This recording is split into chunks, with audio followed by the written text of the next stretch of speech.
Olá, alunos, bem-vindos a mais uma aula de ciências, aula de número 29 do nono ano, tá? Em que nós vamos falar sobre vários temas, né? Ondas eletromagnéticas, nós vamos falar aí sobre as cores, né? Quais são as informações científicas que nós temos aí sobre as cores, né? Do ponto de vista da ciência, tá bom? Nós vamos começar com alguns conceitos básicos, né? A gente vai falar de cores, né? Logo, a gente vai falar também de luz. A cor, ela vem a partir da luz, tá? E a luz, ela é classificada como um tipo de onda eletromagnética, né? Vamos lá, onda eletromagnética são aquelas ondas que, para se propagar, elas não precisam de um meio material, tá? Então, por exemplo, a luz, né? A luz, ela viaja no vácuo, né? A luz que sai do Sol até chegar no nosso planeta, existe um vácuo ali, o espaço ele é um vácuo, não tem nada, tá? Ela consegue se propagar nesse vácuo e chegar com grande velocidade até o nosso planeta. A luz é um tipo de onda eletromagnética. Mas temos só a luz? Não. Nós temos várias ondas que estão presentes no nosso dia a dia que são tipos de ondas eletromagnéticas. As ondas de rádio, o raio-x, muito usado aí na medicina, micro-ondas, raios infravermelhos também muito usado na medicina, tá? Então nós temos aí vários tipos de ondas eletromagnéticas que estão presentes no nosso dia a dia. Onda eletromagnética não precisa de um meio material para se propagar, tá? Do outro oposto, nós temos as ondas mecânicas, tá? Não está no slide, mas eu acho importante que vocês tenham esses dois conceitos aí frescos na cabeça, tá? Nós temos as ondas mecânicas, tá? As ondas mecânicas são o oposto das ondas eletromagnéticas, tá? As ondas mecânicas são aquelas ondas que precisam de um meio material para se propagar, tá? O exemplo mais dado, o som. O som, ele usa um meio material para se propagar. Qual é esse meio material? O ar, né? O som, ele se propaga pelo ar. Outro exemplo, nós temos aí as ondas sísmicas, as ondas marítimas. Todas essas ondas são tipos de ondas mecânicas, tá? Existe um fenômeno natural muito interessante que você pode observar essa distinção dos tipos de onda. Quando você está num dia chuvoso, por exemplo, né? Tá ventando muito, a chuva muito pesada, você primeiro, geralmente quando está uma atividade de relâmpagos, de trovão muito intensa, o que que você vê primeiro, né? Você vê primeiro um clarão, você vê primeiro a luz chegando e depois você escuta o quê? Escuta o barulho, né?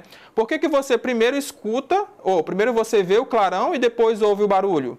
Esse clarão é a luz chegando primeiro que o som.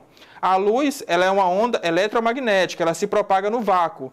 Por ela se propagar no vácuo, ela tem uma velocidade muito grande.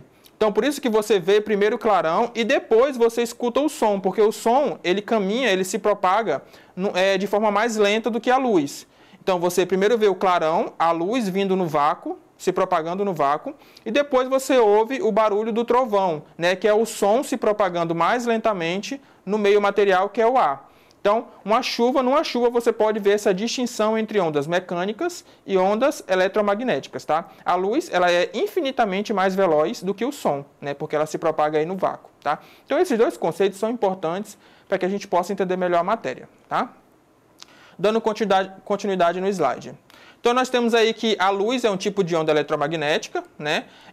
Não temos só a luz, temos outros tipos. Então, ali no quadrinho vocês podem ver, ó, raios gama, raio-x, radiação ultravioleta, a luz visível, que nós vamos já falar, o infravermelho, micro-ondas, ondas de rádio, né? São as ondas eletromagnéticas conhecidas. Dessas ondas, nós só podemos ver um tipo de onda, né? Que é a onda chamada de luz visível. Você não consegue ver, por exemplo, ondas de rádio. Você vê as ondas de rádio chegando no aparelho? Não. Você consegue ver uma onda de raio-x? Não. Você consegue ver ali o infravermelho? Não. Porque são ondas que os nossos olhos não conseguem ver, tá? As únicas ondas que os nossos olhos conseguem ver, tá? É chamada de luz visível, né? Que é a luz que a gente vê no dia a dia, né? A luz é um tipo de onda eletromagnética que é visível aos nossos olhos, né? E essa luz, né, geralmente ela vem numa forma branca, né? Porque a luz branca, ela nada mais é do que a mistura de todas as cores, que é o que nós vamos discutir a seguir, tá? Então acompanha ali na telinha. As ondas eletromagnéticas compreendem diversos comprimentos de onda. Esse conjunto de comprimentos de onda é denominado espectro eletromagnético. Então, o conjunto de todas essas ondas que vocês veem na telinha é chamado de espectro eletromagnético. O olho humano é capaz de visualizar apenas ondas dentro de uma determinada frequência. As ondas dentro dessa faixa são chamadas de luz visível. Então, de todas essas ondas, né, no espectro eletromagnético que existem, o nosso olho só é capaz de observar uma pequena faixa que é chamada de luz visível, né, que é a luz que nós vemos aí no dia a dia, tá bom? Vamos lá.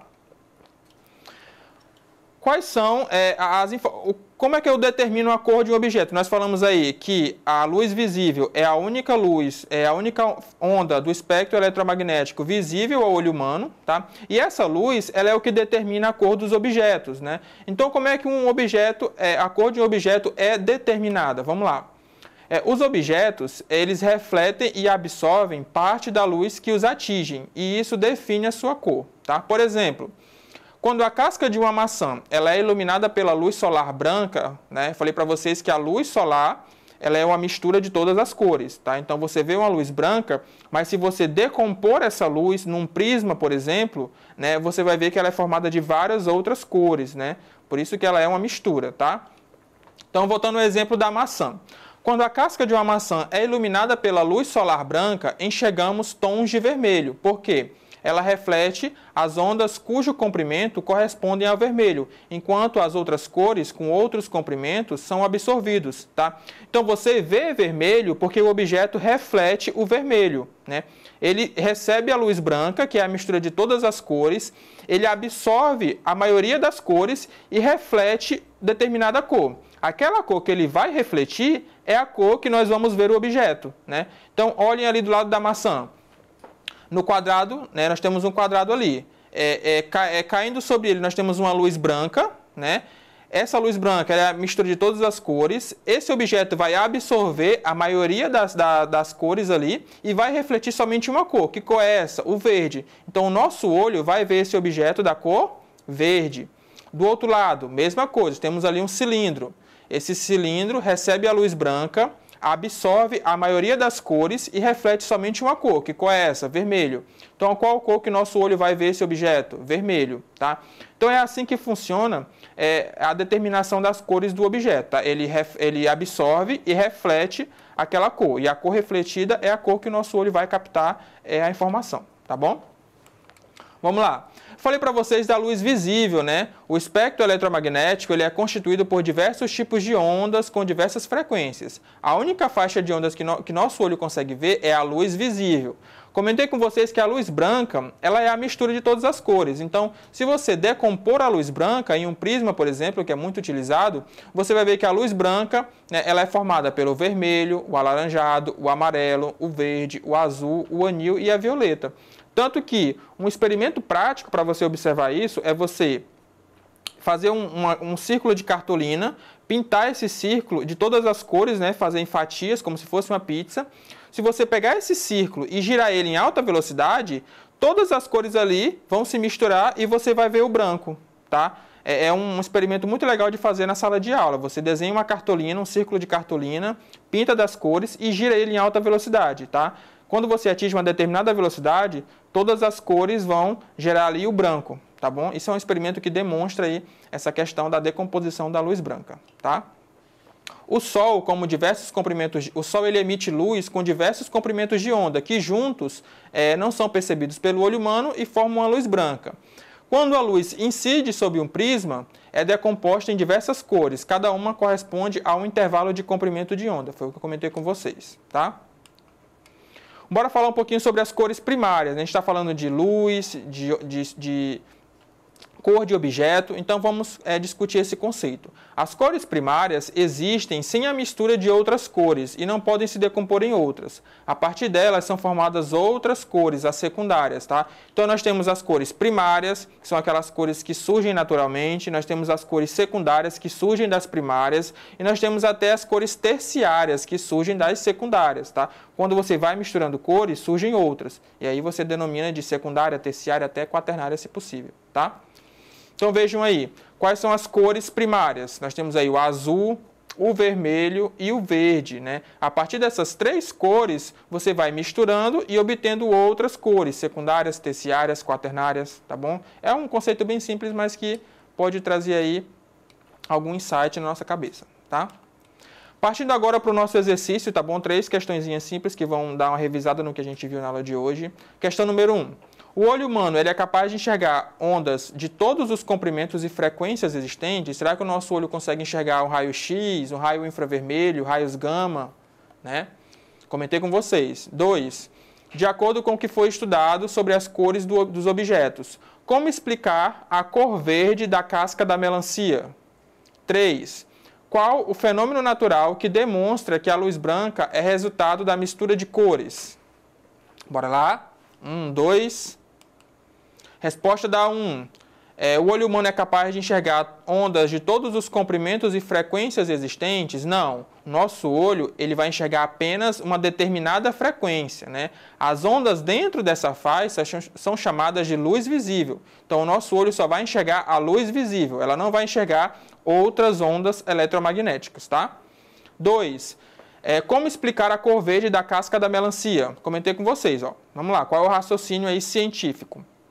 Quando a casca de uma melancia ela é iluminada pela luz solar branca, enxergamos tons de verde. Por quê? Porque ela vai refletir as ondas cujo comprimento corresponde ao verde, enquanto as outras cores com outros comprimentos de ondas são absorvidos, né? Então ela vai receber a luz branca, absorver a maioria das cores e vai refletir o verde, que é a cor que nós vamos enxergar aquele objeto. É assim que você determina a cor de um objeto, tá? E 3. Qual o fenômeno natural que demonstra que a luz branca é resultado da mistura de cores? Eu comentei com vocês que a gente pode usar o prisma para decompor a luz branca, mas nós temos um fenômeno natural que faz esse processo também. O que é que você enxerga depois de um dia chuvoso no céu? O arco-íris, né, gente? Ó, a luz solar, né, durante uma chuva ou até mesmo após, quando existem gotículas de água na atmosfera, né, a luz branca atinge essas gotículas que funcionam como um prisma. Então ela vai decompor a luz branca em outras cores e por isso que nós vemos aí os arco-íris, né? O arco-íris nada mais é do que a decomposição da luz branca feita por gotículas de água, tá? É um fenômeno aí muito interessante, tá? Então é isso, ficamos por aqui. Espero que vocês tenham entendido aí as questões científicas que envolvem as cores, ondas eletromagnéticas, ondas mecânicas, são conceitos muito importantes, tá? Para rever essa aula, é só ir lá na plataforma Edu, que desejo bons estudos e até a próxima.